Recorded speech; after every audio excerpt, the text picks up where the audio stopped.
Twitter Space Show.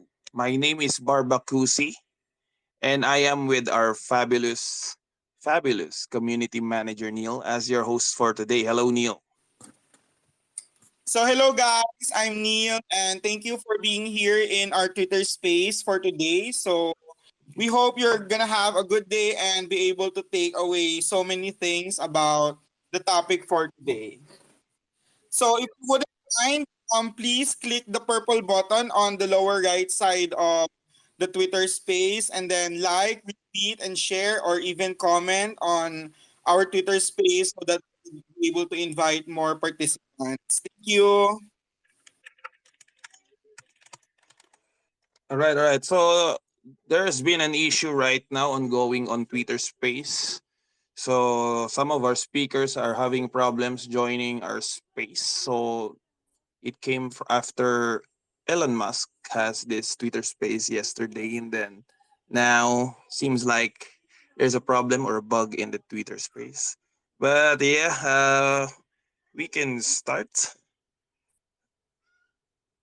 Oh wait, there's a request. Right. So I think we can start.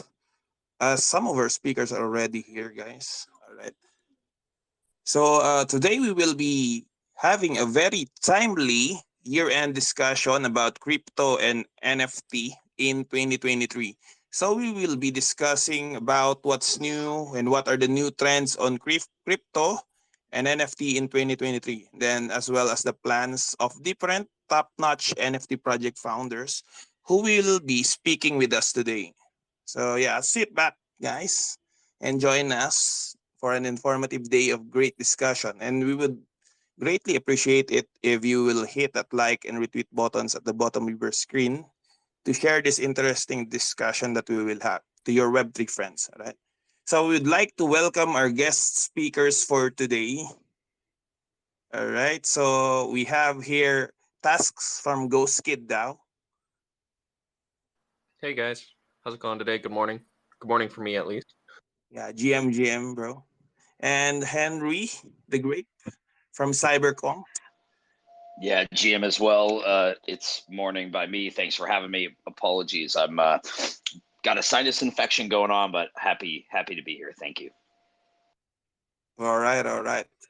So we have some other guests that says they cannot come into the space at the moment, but they are trying to find a solution. So I've suggested an emulator just in case. So they will come in later. But yeah, we can start already with our discussion. All right. So we have here Henry and Tasks as of the moment. All right. So we're here to discuss about crypto and NFT in 2023. So yeah, guys, with that, my question is, we have observed a lot of changes actually between the approach in 2021 and in 2022, primarily in terms of the way NFT projects are being marketed and being accepted by Web3 people or buyers or investors, right? Then there are different trends and strategies in 2021 that we have observed that is no longer working in 2022. So with these things in mind, what do you think would be the things that will be, number one, no longer applicable for 2023? And then some new trends that you observe in the space that, you think that it will be happening more and we'll be seeing more this coming 2023. Yeah, I guess I'll jump in. Why not?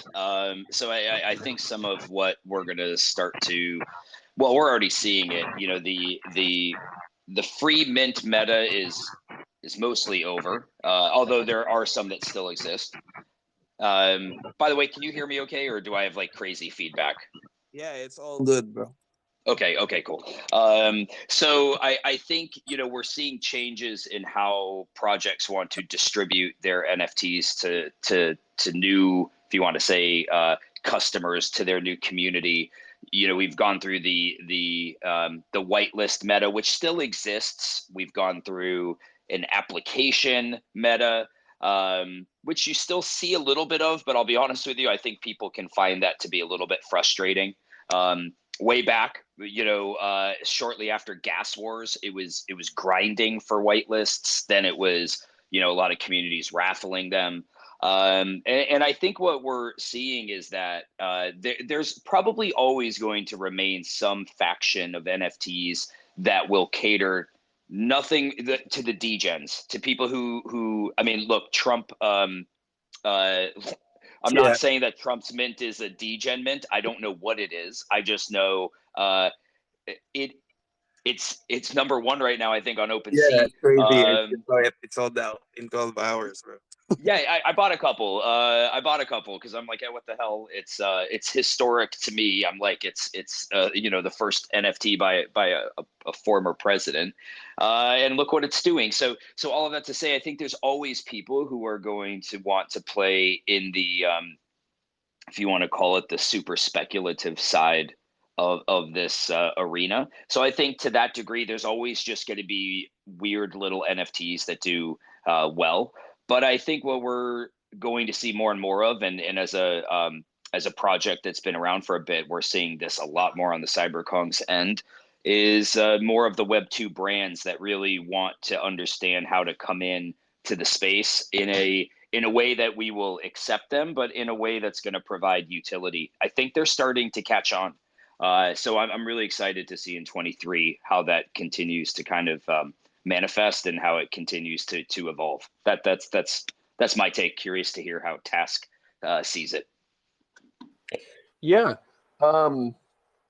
Let's see here.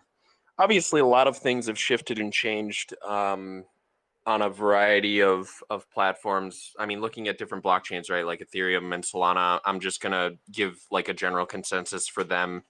Obviously, there's plenty of other chains out there that operate with NFTs, but in terms of like what I see on a regular basis, I don't see AVAX, I don't see Polygon, I don't see Near, I don't see too much Aptos, although it did drop obviously this year.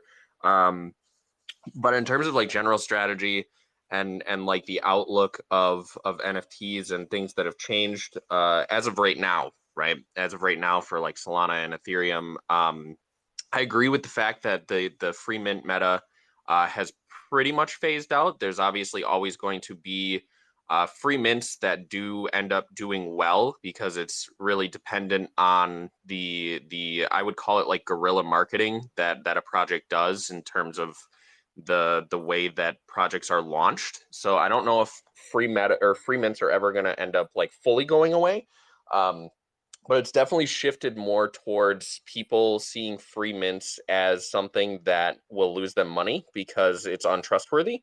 And they've definitely started looking more towards these projects that are actually minting and they have some sort of backing that gives them credibility. I think after the FTX collapse, everybody knows that people are looking for things that are a little more secure, even when they're playing around in NFTs in that sense. So that's definitely going to stay shifted. I don't think that's going to change for a little while.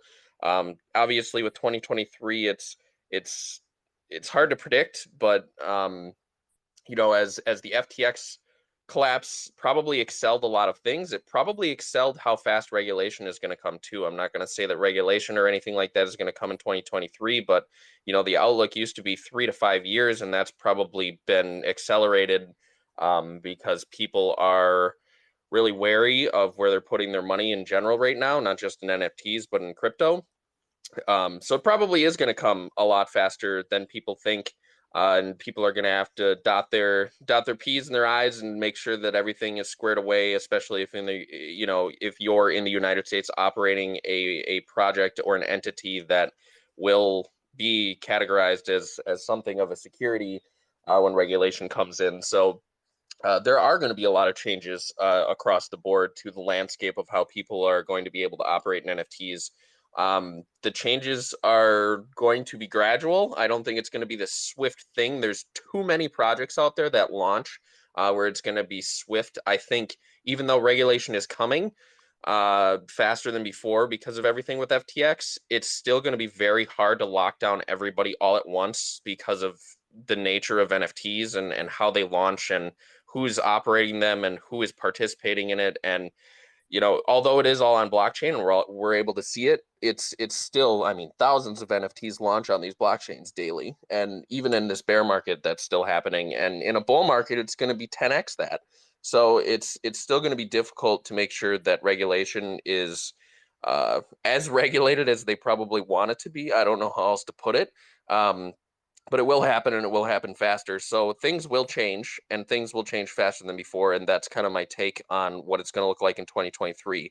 I think more projects are going to look towards individuals that know these rules and know what's going to happen, and they're going to start finding what I would say job opportunities on these projects that actually are serious about sticking around so that they can make sure that they're ready for when this type of regulation does come into the space. Great insights from you guys. So thank you for that. For me as well, I agree with Henry. So I've observed a lot of Web2 brands coming in to Web3. So I've seen also Instagram has been onboarding already some audiences from Web2 to Web3, particularly some major brands and also some influencers. So I'm thinking, as for my end, as per my observation. So I'm thinking in 2023 we'll see more of this as well. With Instagram, there are a lot of the strongest communities out there and major following with different brands and influencers. So I'm really excited as well with the onboarding of this Web2 people coming and more adoption to Web3 through these different things. So maybe in 2023 we will also see every content creator, every brand, every influencer could be more into NFTs, right? So just like right now, the previous president Donald Trump just released his own NFT. I'm not really expecting that from him, you know, but yeah, it surprised us. Yeah, Neil, you were raising your hand.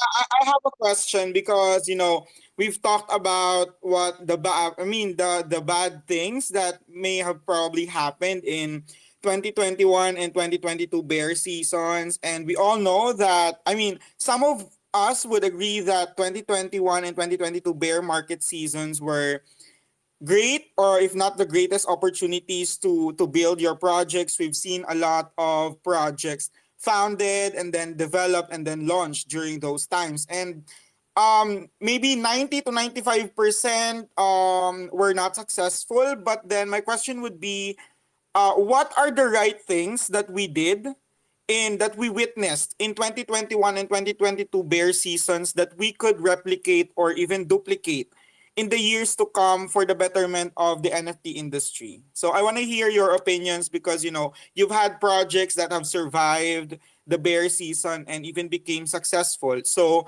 I want to know, what kind of strategies are you willing to bring in the future that you've learned in the past bear market seasons? Oh, Henry, do you want to go first? Do you want me to just give No, it a go? I was just going to say, why don't you go and then I'll follow up on you this time. All right, sounds good. Thanks. Okay, things that we've done well. It's going to sound really cheesy, but we were a project that specifically. So Ghost Kid minted for $3.50. It was like 0.009 at the time in May when we minted, and the thing that we did well enough to where I would say over time we didn't have to exactly worry about making sure that we made it out to the other side when all this stuff was, overarching issues were happening, was the fact that, and again, it's going to sound cheesy, but it's literally our community. The way that our community was cultured, the way that our community was kind of built on being like a positive influence in the space, and actually trying to build real tools and real connections, and making sure that the community was taken care of and being transparent with them about the things that were, that were going on. And obviously with an NFT project, when you're launching things, you want a little bit of mysterious, a little bit of mystery, a little bit of hype associated with it. But when that's done, when that's over, being transparent is really important, and being able to provide actual tools to your community alongside what I consider fun. I think fun is very undervalued in NFT projects, and if you can't sustain people having fun on your project, it's hard to it can be very hard to keep them around. So those are some of the main things that you would think are very, very easy to see, but they are hard to emulate continuously when you are running a project, because there are a lot of factors that, there's issues that pop up, there's things that change, there's team members that change, there's community members that change. But we were able to culture a community that had those, boxes checked from the beginning, which has really helped us sustain up until this point, even through, the major ups and downs through this last year. So that's probably what I would say is one of the reasons why we're able to still operate in the same capacity that we are, is simply because we have a community that trusts in our word, and they keep coming back because we have a lot of fun in the things that we do related to the project. Yeah, and to piggyback a bit on what you're saying, and you were talking about the tools that you guys have built. Let's be real, like, excuse me, apologies, my voice is just not in the greatest shape right this minute. But the reality is that I'll use CyberKongz as an example. So we've been in existence for 19 months or so. March of 2021 is when we launched. And the reality is that the majority of people do not care about innovation. The majority of people do not care about tools. The majority, by the way, I think a lot of CyberKongz do, but there's a reason that tech isn't sexy right now. If tech was sexy, CyberKongz would be number one on mainnet. And I say that because I would assume most of you listening do not know that we have created, and this isn't to shill, this is just to kind of prove my point. Most people here are probably not familiar with the ERC 721X contract on mainnet, which shorthand is called the Guardian contract. That allows you to have an NFT. We're a gaming ecosystem. Our voxelized NFT is the most interoperable asset on mainnet. It's used in games, metaverses, etc. You can have that in a hot wallet that is locked with another wallet. Whether that other wallet is a hardware wallet or not doesn't matter. But let's just say you can have an NFT in a wallet, in a hot wallet, because when you're doing blockchain gaming, you don't want to have to approve literally every single transaction. Our game is called Play and Collect. If you were to play and collect with a hardware wallet, it's obnoxious because literally every single transaction is like 4 pushes of a button on your Trezor. And so this allows you to have that NFT in a hot wallet. But if that hot wallet is ever compromised, it can't ever be extracted. A secondary wallet is used to lock that asset, and only the secondary wallet can unlock that asset. So in fact, it's 2-factor authentication on chain.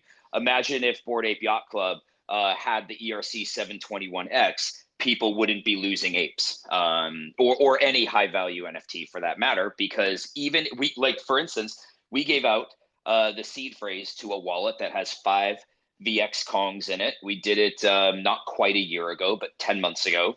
And you can have that seed phrase. You can play with those VX Kongs. You can play our game with those Kongs, but you can't ever send them out of that wallet because they're locked.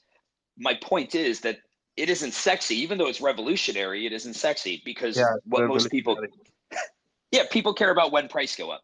So I think what we're going to find is eventually a change. I think eventually people are going to care about those types of things, and they are going to care about the tools that Task mentioned. But I think another part of it, which I don't really love to think about, but I do recognize it's probably part of our roadmap if we want mass adoption, is we're going to have more custodial wallets, because I think the reality is that most people are just not going to be familiar with how to be able to operate within crypto in a safe way. And so I think that is going to play a role in this. And I think that's something that we're going to see more and more of as time goes on. But I'll listen to what your remarks are on that. Yeah, with especially right now, right? For example, in crypto. So me and Neil, for example, we are both traders. Also, apart from NFT, we are also trading crypto. And then some of the exchanges that we are using are currently being scrutinized. Like for example, Binance. So as for me, just to safety my my coins, I put it in a custodial wallet and I put it out of the exchanges. But then with NFTs, for example, it would be really good as well to have these custodial wallets as well. And yeah, that thing I've heard it before for CyberKongz. It's truly a revolutionary technology. And I agree if you said that, you will be number one if that would be really sexy to all in terms of being hyped by the technology. So not everyone I agree with that. And the good thing with the what I observed with the people in Web3, because of the bad things that's happening around the space for this year, for example, they have been more, researching on things, not just degening in every project that they see in comparison to 2021. So I think in 2023 as well, like Tas has mentioned, more utilities should be, you know, for a project to succeed, they should have these utilities, nice tech, nice promising products, for example, not only the hype, because they will not survive by hype alone. So I'm thinking since people will not be degening in every project that they see, they will look into these different projects through the contents, the products, the utilities, that and the value that the actual project gives to this space. Can I add to that a tiny bit too? I really do believe as well in the you know, next year, and I mean even thinking in 2024, that seems like years away in the NFT world, but we're gonna run out of we're gonna run out of stuff to put on JPEGs, or people are gonna run out of stuff to put on JPEGs. Everything's gonna be taken as a project, and in terms of like launching projects, then it's going to be a lot harder to make sure that your project is successful because there's already going to be somebody doing XYZ. So as time goes on, you're going to run out of things to build that people haven't built. You're going to run out of things to, use as an NFT or the face of your NFT because people have already going to, already have done it. And that's just going, as years go on, that's just going to keep continuing. And that then you're pretty much the people that are being onboarded from that Web2 sphere over here are then just going to have to choose the projects that are actually already out there rather than the ones that are launching. So that's going to be an issue at some point as well, I believe. Yeah, true. So in relation to that, guys, I have another question. So this is my actual second question in relation to this topic that we are discussing. So for example, I am a project founder and I dreamed and I wanted to create something like a project to be launched on 2023. So yeah, if I am that founder, what do you think are the essential things that are the must-haves to become a successful project in the space like yours? Like for example, in 2023, given the current condition, etc. So what are the things that my project should have in order to become successful in the space? It's tough. That's a tough one. It really is, because Agreed. it's like it's easy. Listen, it's really easy to tell you, well, you should have a really awesome community and you should have utility. But you want to know something? You can have all of those things and you can still have nothing. Because at the end of the day, there is this element of lightning in a bottle to have a successful project. And I'm amazed. I'm amazed at the amount of people that spend 6 months in this space, decide that they have it all figured out.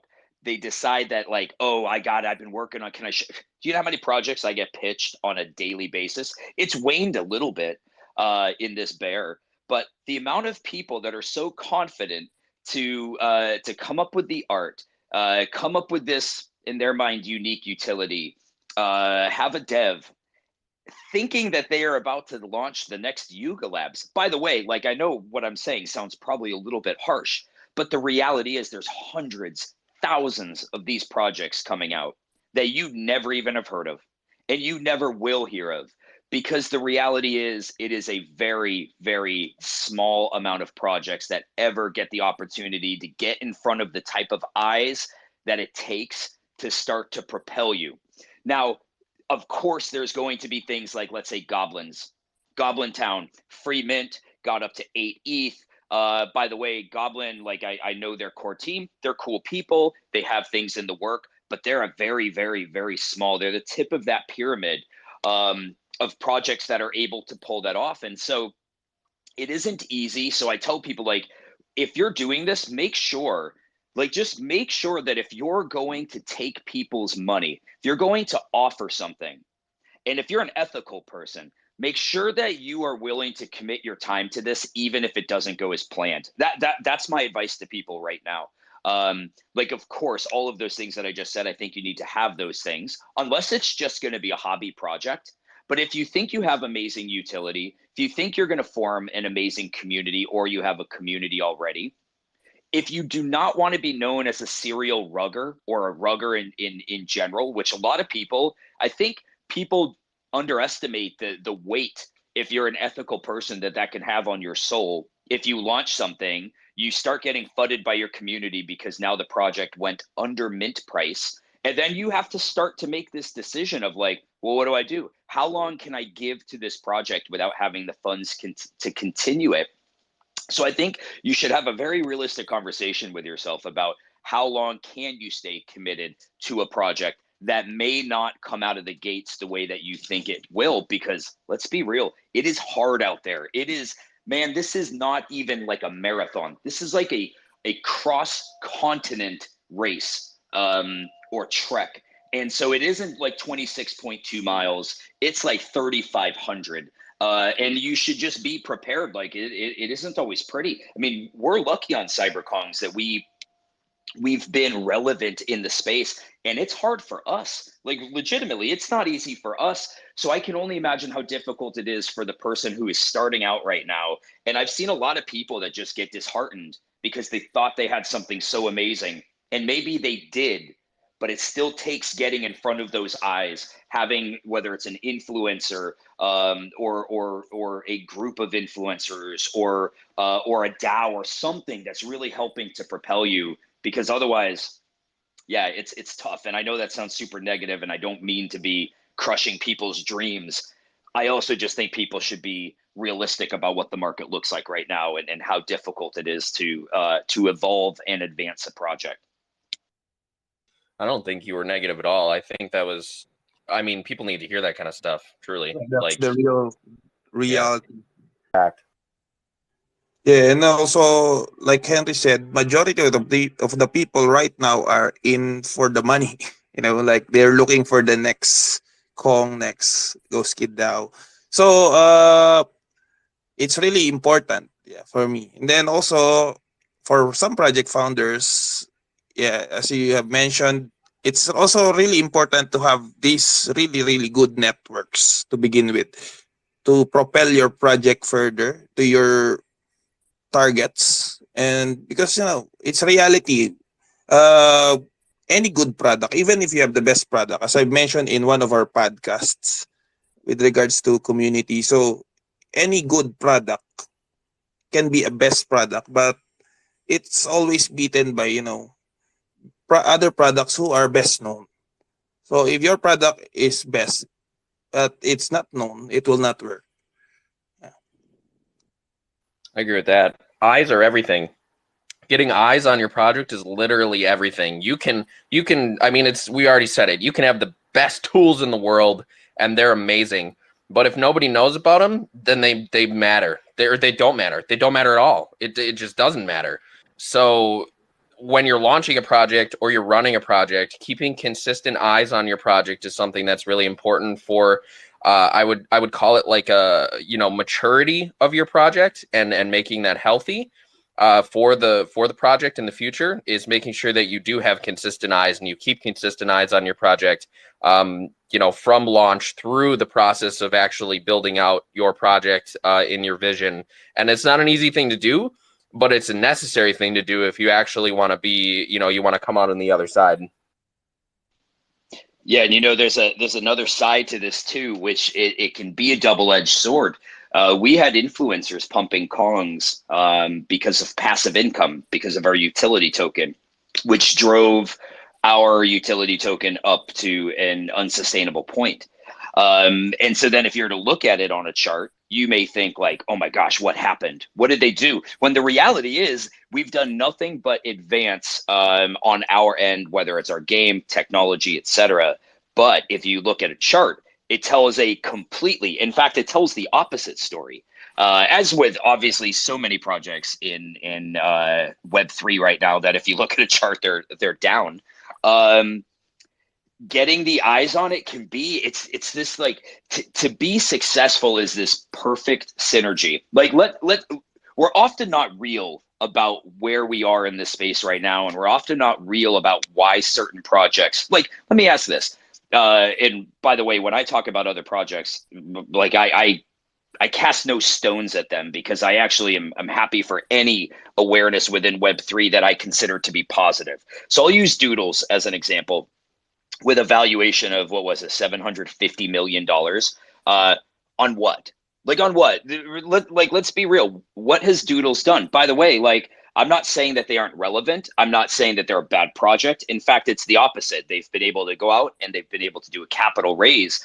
But at the end of the day, it's nothing more than speculation and FOMO. That is what that is. Now, you can argue that that's what anything when it comes to the financial sector is, right? Like, you could argue that's what the stock market is as well. But the reality is, we're not in a meta right now that's actually based in, I say reality, this is probably going to get some like eyes rolling, but it just isn't. It isn't yet. But I think the longer we go and the longer projects are able to, keep running towards the direction that they're trying to go, then I think we're going to have this metamorphosis where like the other side of it looks a little bit better. But I just feel like right now there are some legitimate projects. I look at like projects like EtherOrcs, even Furballs. Those are projects a lot of people probably aren't even familiar with. They've got incredible devs. They've got great communities. They have cool tokenomics. There's a lot of things that they just don't get in front of the right people to take off, but they've got some really cool core objectives and really quality core teams. So personally, I'm really looking forward to like when we get to that point where it's really good projects that are starting to rise to the top. And of course, exactly to Task's point, like, yeah, you got to get eyes on you, but sometimes those eyes can drive price action that then all of a sudden the community's flooding you because you can't keep up on it. So it's weird, but make no mistake, you would much rather have those eyes on you driving that price action. That's a much better problem to have than to have the other side of it, which is like, oh, there hasn't been a sale in 25 days and we're down 99%. So like, I recognize that side of it too. But I do very much look forward to like when we're in a little bit more of a stable time, when it's like, oh, I understand why that project is doing really well, because here are all of the things they've done, and here are all the partnerships they have, and here's all the utility that a holder gets out of those partnerships that they have. I think we eventually get there. We're just not there yet. Yeah, people always are going to have a tough time jumping in and I guess doing their own research, right? They do have trouble doing that now. Hopefully that changes. I do think it is very much tied to the wave of education that hopefully comes with the content creation here in the future. Because people just jump in. They just jump in. They see it, they FOMO, and they jump in, and it's true. And doing something like getting the, what's the right way to put it? The support of influencers is definitely something that's not organic. Although it does put eyes on your project, you have to have if you're going to do that, you have to have a mix. It has to be a mix of organic and inorganic if you actually want to put a sustainable stamp on your project for the future. So I completely agree with that. It's something that we, as Ghost Kid, because we had an all-time high of like 28 Solana, and we launched in May of this year. We're currently sitting at like 11. I believe it's pretty close to 11. We've had ups and downs, but we had a major pump because we launched at a good time when literally nothing else was happening. We were able to put ourselves in front of everybody's eyes, and we pumped. And we didn't pay a single influencer. We didn't pay a single influencer to do it, but influencers sure were jumping in because it was the only thing that was going on at the time. So we had a very, what I would consider like an inorganic pump to our all-time high, and then we crashed very, very hard, and then continued to make sure that we provided actual value to the community across the board and built the tools that we have and continued to be in front of everybody's eyes consistently with the way that we do things. And we've definitely been slowly churning towards a healthy level now to continue to go towards, the all-time high. I think the goal is to be sustainable at an all-time high when you're looking at a project. And it's not an easy thing to do because, like you said, you can definitely pump and then fizzle out, and people just get overwhelmed with the FUD, overwhelmed with actually delivering what they promised on. And luckily, we had a formula where we had, the community backing us consistently. We had the team on the front end working and very, very good at making sure that the community was taken care of well. The devs were taking care of the back end at the same time. It's not an easy formula to kind of craft, but if you can do it, it is something sustainable as long as you're consistent. If you're consistent with it, it's sustainable. If you're not, then, if one pillar falters, then the rest of them falter too. It's just how it works. So one thing that worked very well for us is making our platform gamified.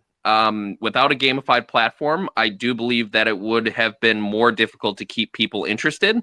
But we were able to do that. We were able to have it more, the gamification of things definitely does help with making sure that people stick around. So the more projects are able to do something like that related to their, roadmap or their plan for the project, I believe will help also keep consistent eyes on them as well.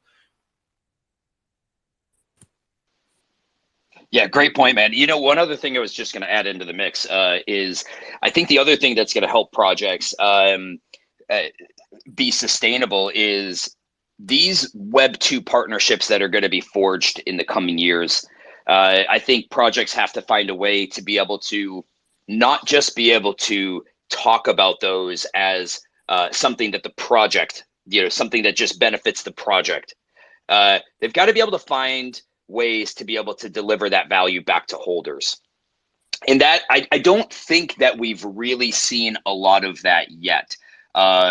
It's coming. We've seen it in maybe small batches. You could argue Artifact Nike, although then I was hearing like Artifact Nike, Artifact holders that had like the shoe NFT then still had to pay for the shoe. So like to me, I wouldn't have thought it would have gone that way. I don't know if they ended up changing that, but I think that these partnerships have to benefit holders. Otherwise, like as a holder, it's cool to see, it's cool to hear about Azuki with Formula One. Like it's cool to have Azuki represented on a Formula One car. Like it's super cool.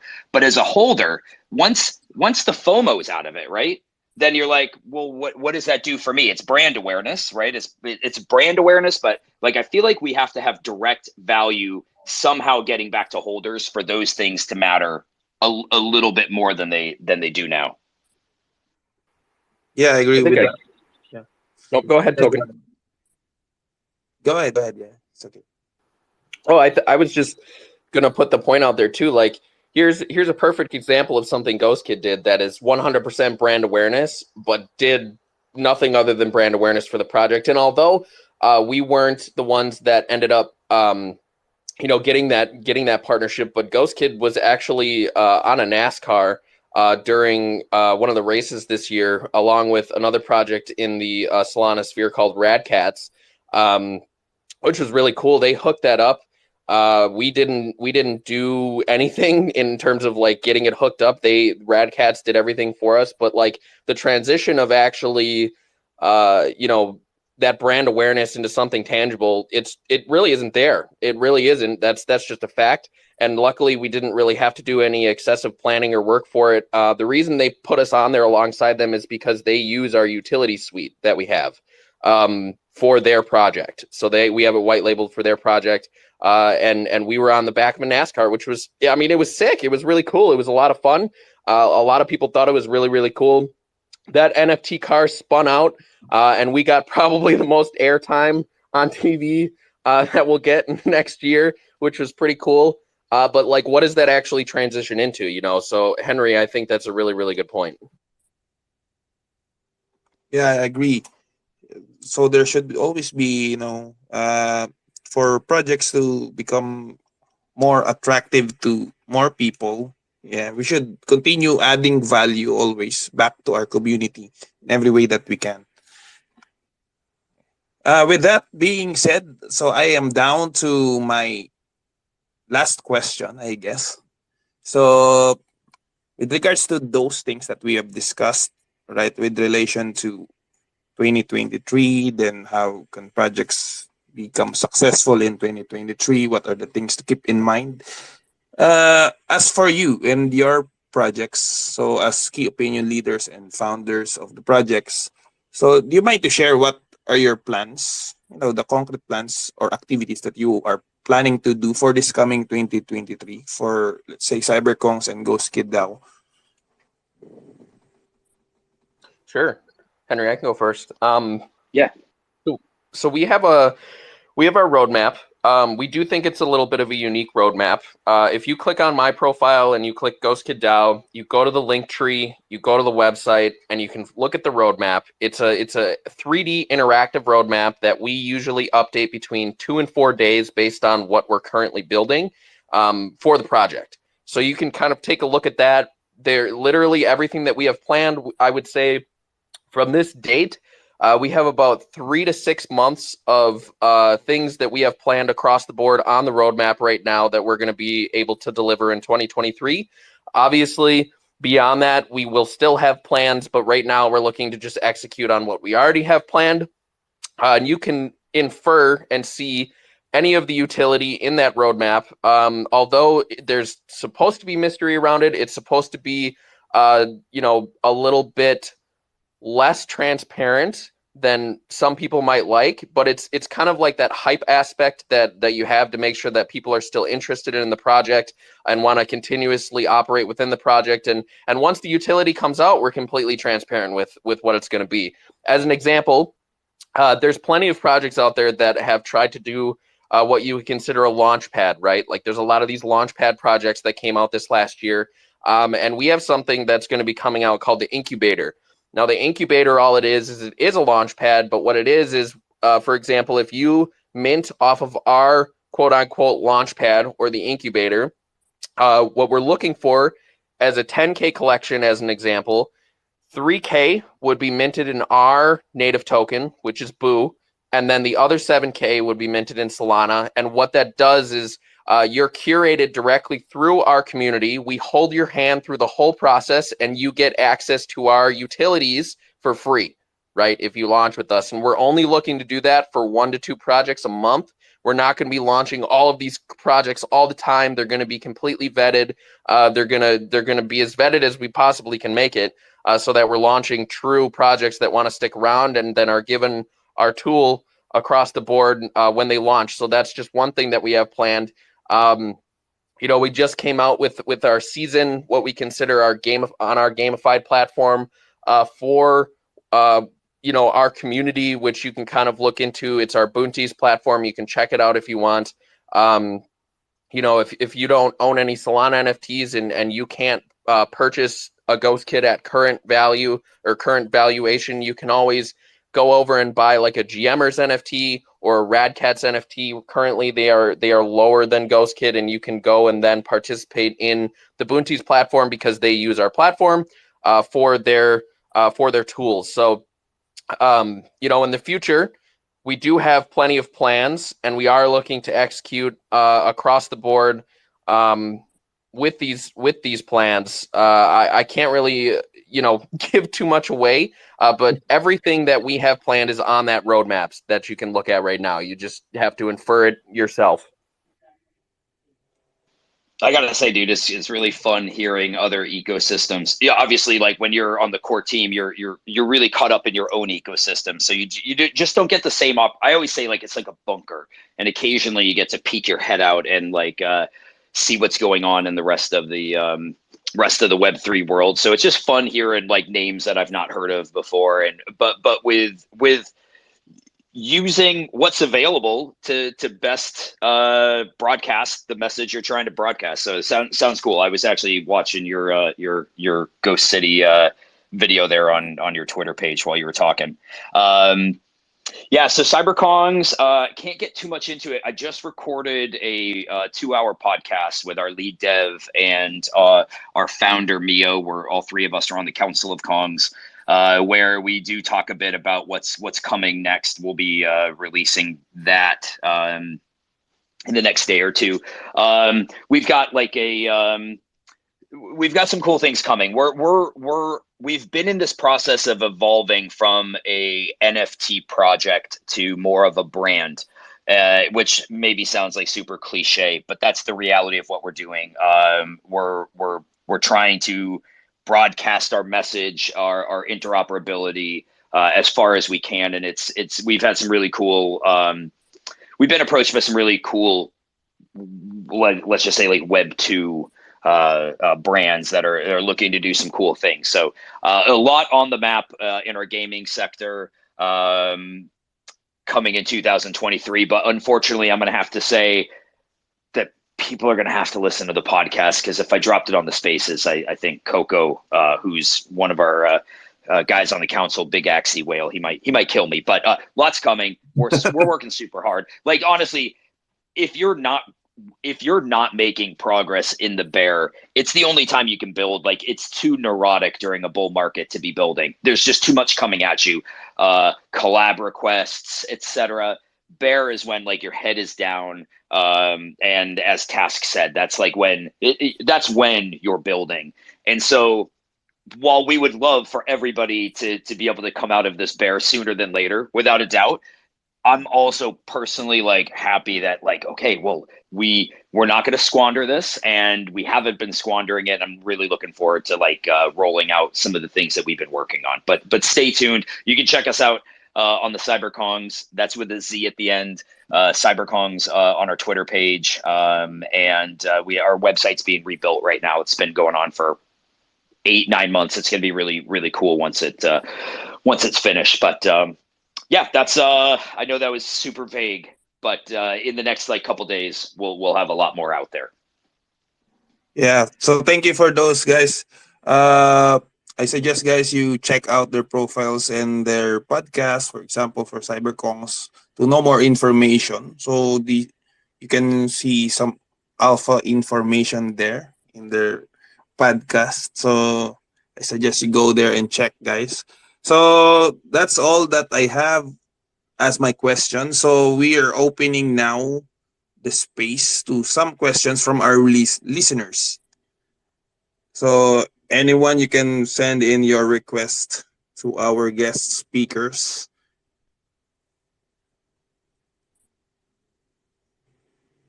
Don't be shy, guys. It's your chance.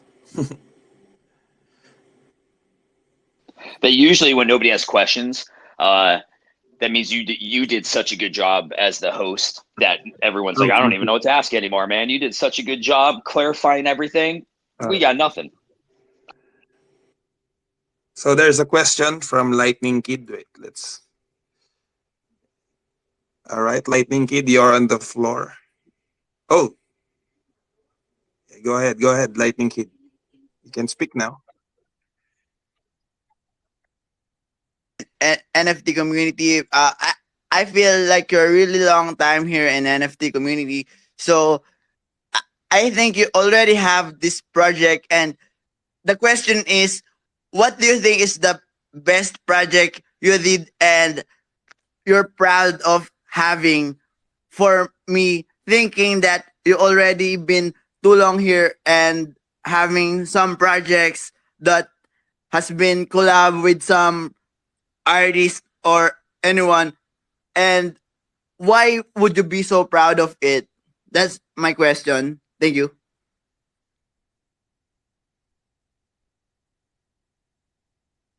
Okay, was the question what are we most proud of, or is the question who would we be most proud to collaborate with? What is you're most proud of, like, art? Okay, Yeah. yeah, yeah. Task. I'm gonna go first on this if you don't mind, just because I've got mine ready to go. Part of CyberKongz, part of who we are is we're giving. We have a very giving community, whether that's information from our OGs, etc. But as a project, so keep in mind, like, our project minted for 0.01 Ethereum, and then those NFTs bred our second collection. So we didn't bring any money in other than secondary royalties, which were only 2.5%. And then our third collection was like our first like fundraise, let's say, but still a 2.5% royalty. We donated a little over $1.5 million to Virunga National Park, which is in the Congo, and we did that to help them with their conservation efforts. Virunga National Park has some of the silverback apes. They're a partner of ours. They actually use that money to build some mining rigs. They actually have crypto mining servers on the park, which are actually powered by a hydroelectric dam that they build. So picture this: like, we gave them money. They have a hydroelectric dam that powers their crypto mining servers. And right now, that park is closed because of all of the gang fighting and the civil wars that are happening in the area. So they're actually using the money from their mining rigs to be able to support the park, the employees, the rangers, etc., at a time where they're not open to tourism. So, and in a sustainable way, because it's being powered by this hydroelectric dam, which also powers the village where they are. So, hands down, our relationship with Virunga is like our most proud partnership and thing that we've done. Ooh, that's really cool. I think that's a fantastic partnership. I love that kind of stuff, honestly. Gosh, Yeah, best me too. partnership. Best partnership. Man, I know my favorite partnership. If anyone has ever heard of Spatial.io, Spatial.io is essentially a metaverse that operates on Solana, that's partnered with Phantom Wallet and Magic Eden, and the major brands you would think of when you think about Solana. They just came out with a huge update. They're partnered with Unity as well, which is really, really cool. There's a lot more tools that you can use directly on their metaverse now to customize your rooms and so on and so forth. I really do love what they've been doing. They've been operating since like 2016, trying to build out this metaverse. There's been a lot of progress across the board on it, and we were the first Solana project to partner with them. So I hold a very near and dear place in my heart for Spatial.io. I think that they're in the future going to be a very big metaverse for Solana in general. There's a lot of different things that you can do on there. It's really easy to upload, your artwork and your NFTs. It's really easy to upload all those links. You can go straight from the art piece on the wall to the links that you have there. You can completely customize your entire room, and I think they did a really good job with all of that. So Spatial, honestly, has been one of our partners from very early on in our existence of our project here in 2022. And I'm shouting them out because I think what they're doing is really, really awesome, and they're going to be a big player in the metaverse sphere in the future. So definitely them. All right, all right. So thank you for those answers to the question. So any more questions, guys? So the floor is open to these questions to our special guests. So take this, guys, as an opportunity to learn. In case you are a new guy in Web3 or you're a project founder, you need to learn from our successful project founders.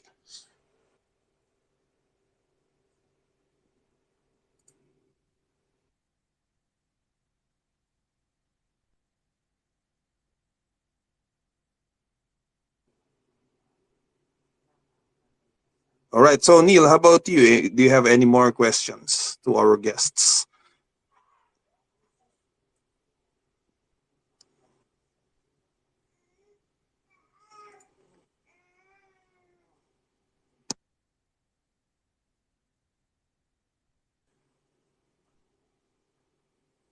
Okay. So if that's the case, so yeah, I would like to thank you, Sask and Henry. All right. So it's a shame that some of our guests were unable to come here today because of the issue on Twitter Spaces. They have been sending me messages that, oh, bro, I cannot come into your space because of the unable to join the space issue with Twitter Space right now. Oh, wait, I'm seeing some requests here.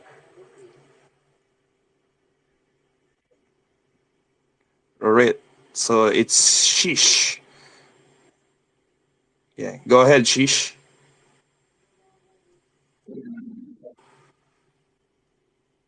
Yeah, go ahead. We can hear you, bro. Yeah, so, Welcome to the space. thank you, thank you. So my question is for you guys, like how being a successful project right now. So how did you guys do your initial marketing, and do you think that it will still work for the upcoming years?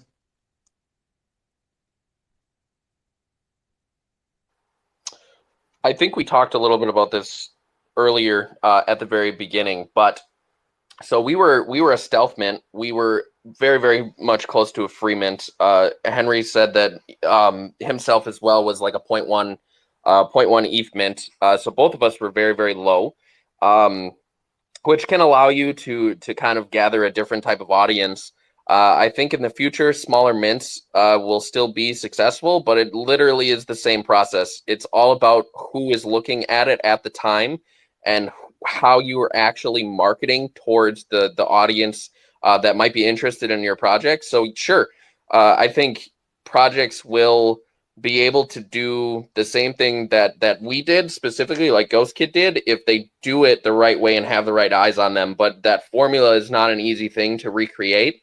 Um, but it's not impossible. It's not impossible, but you do have to put in, like, I mean, with any project, especially pre-launch and even post-launch, you have to put in, 15, 18, 20 hours a day. And a lot of that is very much centered around marketing at first to make sure that you're actually adhering to an audience that's out there. So Yeah, I totally agree with you, Task. We launched for 0.01, and I personally do not think, also on an OpenSea contract. So I think by today's standards, I don't think the way we did it would work. We did migrate off that contract, but the meta is different than it was when we launched in March of 21. But exactly to Task's point, like having the right eyes is just, if you're thinking of launching a project, just wait until you have the right people behind it, supporting it to help launch it, because it's like you get one shot at it. You really do. It's really hard to come back from when I say a failed mint, let's be real, a successful mint in this space is selling out. So if you don't feel confident that that's going to happen, wait. There's no rush. And let's be real, much easier to launch in a bull than a bear. It just is. So yeah, that would be my take on it. All right. So we have another question from Harold Kron. So I already assigned you as a speaker, bro. You can feel free to ask your question now. Harold. Um, yeah, hi. I think Yeah, my welcome, question bro. was, Can everybody get me? I'm not sure. Hello. Yeah, we can hear Anyways, you. Go ahead. Go ahead. uh, I think my question was already asked or goes along that line. I was wondering what the steps are to creating one's own cryptocurrency from the basic, from the base, basically, like from starting up from scratch. That for the cryptocurrency, and also I was wondering what the process would look like if you're an artist and you're trying to design your own NFT and market it to your own public. What would the steps be? I'm aware that this question might have been asked already or have been answered already. I'm sorry if I'm late to the space and actually just now. Thank you. I think creating if you're talking like a ERC20 token, like an actual, like, let's say, like we have a utility token called Banana. That's our ERC20 token. It's it's probably more than what this space could allow. And to be honest with you, that's our dev side. I'm not a dev, and so I don't want to mislead you, but it's a smart contract, which I'm sure you already know that. I so that's a question specifically for a dev to get the right answer on. I think you asked. Did you ask about marketing budget? Was that the other part to what you were saying, Harold? Yes, everything that goes with creating. Yeah. Yeah, really difficult, right? Because you have some stuff, marketing budgets can probably vary depending on how organic, do you, lots of variables. If you're somebody with no pre-existing community, then you're tasked with saying you're putting 18, 20-hour days into this. If you have no community, it's tougher sledding, as we might say, because you need to kind of form a community. You need to get it in front of people's eyes. Some of that is hosting spaces. Some of that is, getting your word out to alpha groups, to collab managers. But you got to be a hell of a salesman because, I'll use Kongs as an example. We get hit up by a lot of collabs wanting to whitelist Kongs, and we have an entire team that goes through each of those collabs to decide whether or not we're going to offer them to our community, as do any alpha groups, realistically, because you want to try to make sure that you're bringing quality to the table. And to me, there has to be something different. Like, granted, I'm not on that team, but I get called into them. Like, let's say if there's a question on something, especially if they want to have us do a Twitter Spaces with them. But it needs to be different. It's got to be different. It can't just be like, hey, I have a project, we have a token, we're gonna have a cool game. If there is going to be a cool game, it either needs to be developed. You either need to be able to show it or show who's backing it, because there's a lot of people that are all trying to do the exact same type of thing. And then you have things like Meme Land, where Meme Land already, 9gag already had a community up and running. And look at the success that they've had without even launching yet. So that's why there's like two totally different sides of the spectrum, because it depends. Like, are you starting with nothing, or are you starting with, like, look at Meme Land with 9gag, or are you like somewhere in between? And I think depending on where you are kind of dictates where you need to start. And honestly, my DMs are always open, so feel free if you have a question. I always do the best I can to try to answer in DMs if you do have a specific question. Yours goes a little bit deeper because it's broad. And I'm not even going to add to it Thank too you, much. Henry. I think Henry pretty much encompassed it. And I'm not a dev either, so I'm not going to be able to attest to, creating your own cryptocurrency or anything like that. Have I looked at it and tried to be a dev? Absolutely. It's just not in the cards for me. But in terms of, the marketing and the way that it is, I mean, you look at some of the major launches on Solana that people know about, and they know about it for months, and that is not easy to keep up. As an example, I look at like Claynosaurus. Claynosaurus was a 10 sol mint. That team worked for like 8 months straight, and a lot of it was marketing. Like literally what they worked on was marketing. I don't even think that they built any major tools yet for anything related to their community. It literally was 8 months of pure marketing, and they did a very good job. They sold out pretty quickly in this bear market, and it wouldn't have happened if they weren't able to get the type of partnerships that they have currently with what they're doing. I'm not going to attest to it or go into it because I'm not going to be the best one to know about everything that Claynosaurus is doing, but they were very successful because of the way that they marketed their project, which what it boils down to is consistency. If you're not consistent with the marketing, like you let's say you have like a 3 to 4 month plan, and in one of those months you just falter and decide that you're going to be building a little bit rather than focusing on marketing, your project, people are going to leave. It's just a fact. People are going to leave. They're not going to keep paying attention if you're not continuously marketing it pre-launch. It's just a fact. Marketing is literally everything at first. You can have nothing and have the best marketing, and you will still do better than someone that has everything and had very little marketing. It's just how it works in the space currently.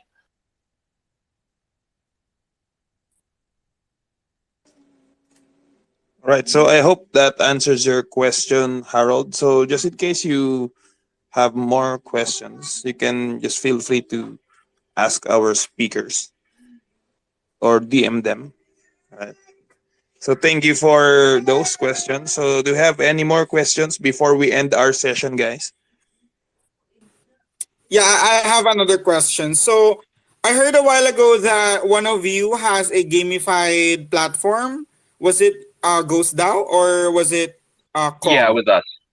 Okay, so my question would be, how would you think having a gamified project or even the play to earn games in 2023 or in the future be able to keep up with just NFT projects? How do you think it will fare in the 2023?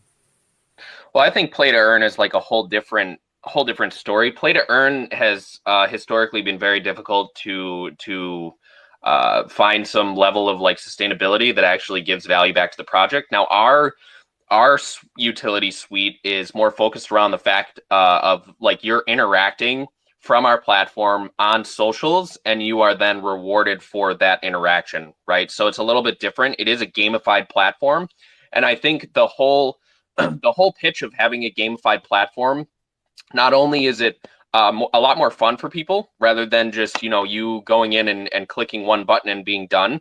I think that keeping that fun aspect, it's very undervalued. If you want people to continuously interact with your project, there's more than a few ways that you can try and do it. But I think one of the best ways is making it fun. So I do think more gamification is going to end up doing well. I can't really attest to like play to earn. I think play to earn, like I said, historically has just always struggled a little bit. But in terms of like a gamified platform, I do believe that it will have a leg up in the future because it's better at keeping eyes on the project because it's actually fun to interact with. Yeah, it's something like engage to earn, right? Something Yeah, similar. that's pretty much what it is in a way. We call it raid to earn, but it is really engage to earn off of the social platform, and that's just like one aspect of the platform, right? Like we have other things associated that are tools that are available on the platform for use. Your general staking, your raffles, so on and so forth. If you're interested, you can go to Boonties and take a look at it, but yeah, it's more so gamified. We have a leaderboard. It's the whole jazz, right? It's all about kind of minor competition mixed with healthy, positive camaraderie that allows people to stay interacting with it. They have fun with it. It's just how it works in my personal opinion. If it's not fun, people don't want to interact with it. It's the same even going back to education.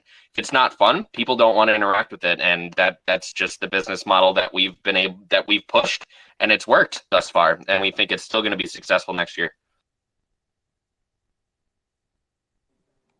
It sounds really cool. So yeah, any more other questions, guys?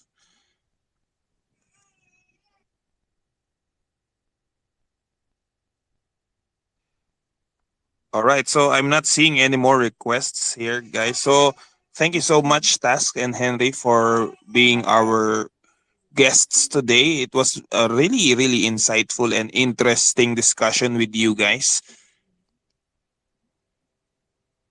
Yeah, no Yeah, problem. thanks Thanks for for. having us. Oh, Appreciate yeah, it. likewise. The good panel, good discussion. Thanks for having us as well. Yeah, thank you. So, yeah, guys, hopefully you have learned a lot today. And definitely, this is not our first space with regards to different topics about crypto in general. So, yeah, this is our perfect year ender that I believe a nice discussion with what could be in 2023, and then what these blue chip successful projects are planning to do in 2023. Yeah. So thank you everyone for coming today, and I hope you have a nice day. Thank you, And guys. for others, yeah, if it's not daytime at your end, it's not morning time or afternoon, yeah, good evening and good night. Thank you, thank you. Thank you, guys. Thank you for coming in.